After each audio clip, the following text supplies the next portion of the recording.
Hi guys, welcome back to my channel. My name is Kat. So in the second half of June, I read way too many books to even be able to talk about them in one video. I think I read 16. So here we're going to talk about the 6 romances I read. And I'm going to talk about them from my least favorite to my most favorite. And specifically, since I'm focusing on romance, I'm going to get into aspects of romance which are important to me. Plot. Does it have one? Character development. Do they have any sort of character arc whatsoever, or are they static? Banter. Do I like them talking to each other? Am I giggling? Am I laughing? Am I blushing? Am I like, oh my god, yes, like, love it. Chemistry. Do I want them to take their clothes off together? Like, do I want them to be in every scene together? Because they are just so compatible. And then the last one is simply spice. How well can the author write those smush scenes? Do you know what I'm saying? Like, some authors have the gift, Cole McCade, Talia Hibbert, and some authors don't. Not gonna mention any names, but we'll talk about it when we get into the books. So first up, I have Silver Bastard by Joanna Wylde. This one I picked up because I was craving some motorcycle club romance. So this is following Puck, who just got out of prison, when he meets Becca, who is given to him to basically like sleep with, only he didn't realize she was underage, and once she does and he realizes like who is essentially pimping her out, he takes her away from there immediately and helps her set up another life, and he basically doesn't see her for like 5 years, and then basically sparks fly between them again. But for me, the plot got a 2. It was there, like there were like semblance of plot, which leads me actually to character development. I'd give it a 1. No character development whatsoever. Also banter, I'd give a 1. So when these characters were talking, I was like, please shut up. She was irritating and he was controlling and aggressive, and not in like a ooh, make my nethers flutter way, but in a like, he's just an asshole way, where he wouldn't let her talk, he wouldn't listen to her, and I'm like, girl, leave. That goes hand in hand with the chemistry. I gave it a 1. For instance, okay, she gets this phone call from her mom that says like her mom is being beaten by like her husband and she's in danger of her life, and then the main character is like, suck my dick, and I'm like, haha, and then he's like, no, seriously, and I was like, why are we with him? He's trash, and I don't like anything in this. Spice, I will give it 3 stars because some of the elements, like when they were in a good part of their relationship, the sex scenes were quite well done. However, overall, I give it 8 out of 20 points, so would not recommend this. And as a book overall, I gave it 2.5 stars. So into the garbage bin with this one. All right, next let's talk about Deliverance by Jane Henry. This is a BDSM club single mom novel. So we are following a main character who, she realizes that her boyfriend is cheating on her, and she goes drinking with her friend, and then she sees her boyfriend's car and decides to key the shit out of it. And it turns out not to be his car. It turns out to be the owner of like a BDSM nightclub's car. So as they are sorting out the misunderstanding and she is trading insurance details with him, he becomes interested in her. So let's talk about plot. I gave it 2 stars. There was some semblance of plot. One of the things that I really liked that was central to the plot is that the mother has a son on the autism spectrum, and it plays a heavy role in how she views the man who is like trying to date her, how he treats her son, and he is so gentle with him and so loving. So for that, I gave it 2 stars. However, character development, I give it a 1. The characters we came in with, a feisty single mom and a BDSM nightclub owner that's gruff, that's who we leave with. Banter, I'll give it a 2. I think that they had some moments that were cute and funny, but more it was like there's also a murder of people at the BDSM club that's happening, so that took precedent, and it kind of seemed like a lot, okay? Like there's this murder that the police are looking into, and they're also trying to date. It didn't leave a lot of room for like witty, funny banter. So the chemistry, I'm gonna give 3 out of 4 stars. I thought that they worked pretty well together. He's hard where she's soft. He's kind of controlling and she really needs to be able to have someone to tell her what to do because she has to do everything all the time being a single mom. So she likes to like let go of the control for a while. So the chemistry in that regard is good. And for spice level though, I give it 2 because I have some issues with the portrayal of BDSM in this book, which didn't seem to be the case in any of the reviews, but I'm just gonna say it here. There's a part where they're discussing her limits, or her soft and hard limits, which is basically what she will and won't do. And she says, I think we should talk about it. And he goes, we don't need to, I'll decide your limits for you. And I was like, girl, run. Hit the eject button on that situation.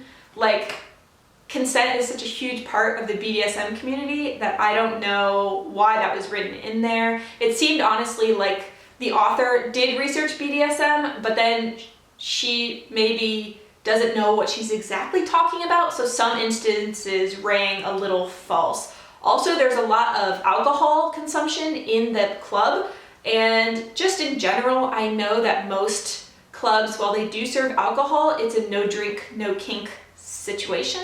So basically, if you are drinking, generally the consensus is that you don't do kinky things then, because you don't want to accidentally hurt your partner. So I was just like, maybe if he had owned a nightclub where there's like dancing, it would have been more steamy, more sexy scenes for me, but my brain couldn't just stop thinking like, that's wrong, that's wrong, that's wrong. So overall, I gave this 10 out of 20 possible points and 3 stars for the book overall. I don't super recommend it, but I guess like, if you want to, you can.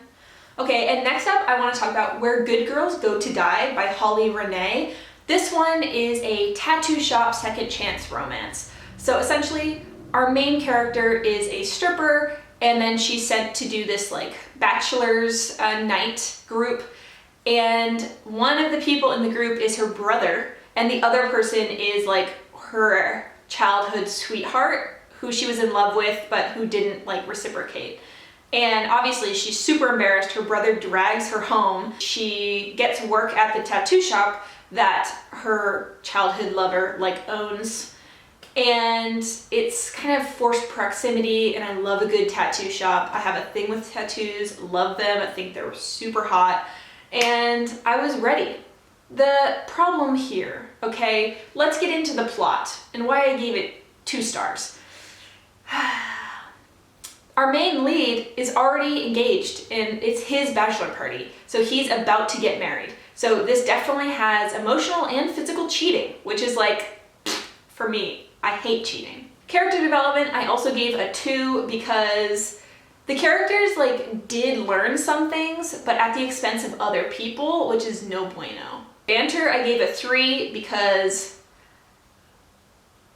they know each other very well. So they know exactly like what buttons to press to get them super hot, either in a horny way or in like a really freaking angry way. And I love it. I'm a sucker for it. Chemistry, I'm gonna give a 3 as well. She wants to like get her first tattoo, but he's really like, kind of like, I want to be the one who tattoos you, blah, blah, blah. And I was like, give me more, I love it, I'm eating it up. So then we actually have spice level, which I gave a 3 as well. Like I said, like some of the sex scenes were really good. The reason it gets a 3 out of 4 is because there were aspects of cheating, which like, it always like gets me. I just hate it. It's one of the things I hate almost as much as insta love. So overall, I gave this 13 out of 20 romance points, and I gave the book overall 3.5 stars.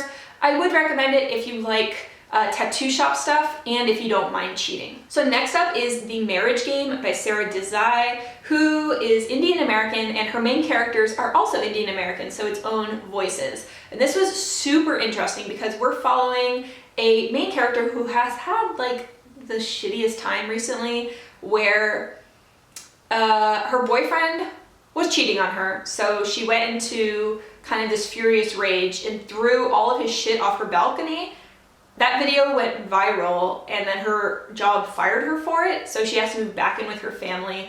And her family run basically an Indian restaurant, which is known for like, it's really authentic cuisine. And to help her get back on her feet, her dad allows her to rent the office space above the restaurant, but he also has secretly been planning to have suitors for her drop in as well, like basically marriage suitors, because he's worried about her not finding romance. Enter our main character, who is also renting the same office space, only he's like this really uptight executive, really buttoned up type, and that's where we go from there. So for the plot for this one, I gave it 3. There was actually quite a lot to this contemporary romance, where there's issues with her family struggling with the business, her struggling with her personal life and getting it back on track. The male lead is struggling with dealing with the repercussions of his company, which is basically a downsizing company. They go in and they rip out other companies. And he used to be a doctor, but he's seeking revenge for something that happened to his sister. There are a lot of elements that I think were done really well. So for this, it gets 3. So for character development, I gave it 2 stars. There is character development, but I think it wasn't as fleshed out as it could have been overall. And I really do think that any development we saw was given as an afterthought in the end, so I would have really liked to see that done more. They did, however, have really good banter. So a lot of the stuff, because he's quite cold and uptight, and she's kind of, more free-spirited, and she loves to like bring Indian food to the office, and just have she has a friend that's quite vivacious and outgoing, and they bring a dog into the office. There's so much funny banter between them. However, the chemistry between them wasn't exactly so hot as I wanted it to be. I gave it 2 because although he's getting protective over her, it was almost like a farce watching these people that she doesn't really gel with come in over and over and over. I think it was 10 or 12 people. So it gets a bit repetitious, and it's not hot after a while that the other guy's so obviously better. It's just more why are we wasting time with this? I wish there had been maybe 4 or 5 suitors instead of a dozen. And for spice, I gave it 1. I couldn't even remember if they had sex in the book. I honestly can't remember. My mind is blanking out right now. No idea. Head empty. So I'm giving it 1 because if there was any sex, it's so unremarkable that I've completely wiped it from my mind. So for romance, this gets 11 out of 20.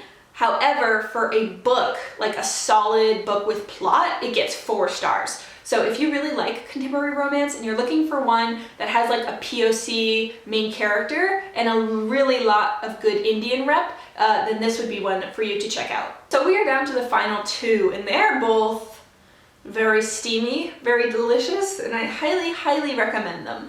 So the penultimate is Mr. Masters by T.L. Swan.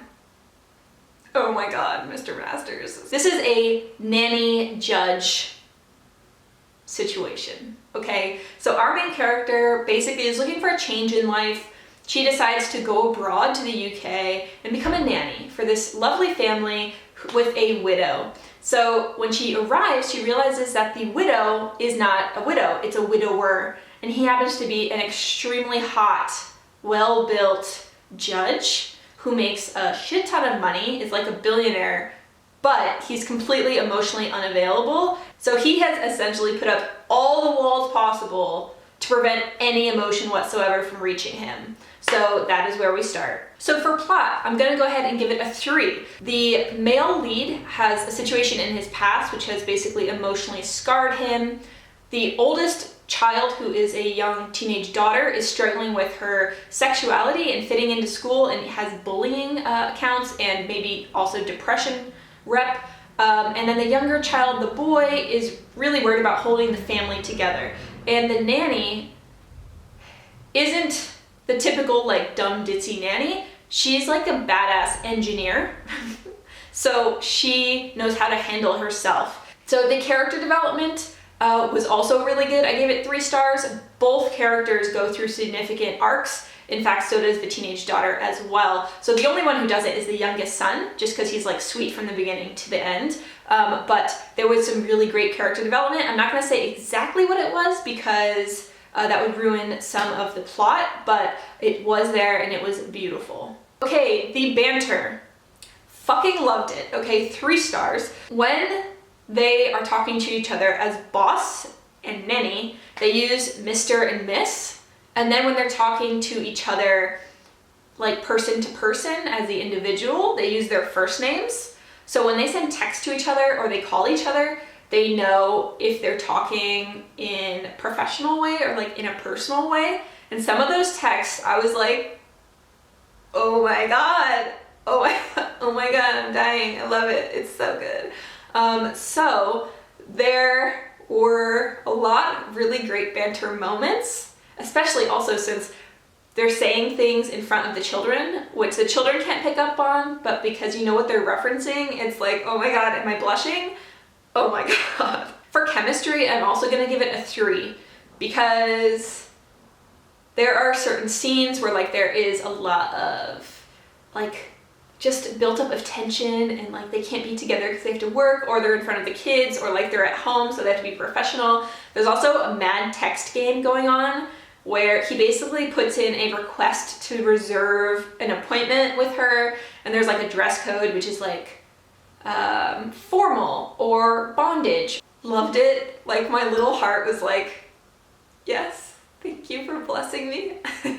And for spice, I'm also gonna give it a 3 because yeah, I mean the sex scenes were really good. So whether it's at home or like at an arranged location, good job. Good job.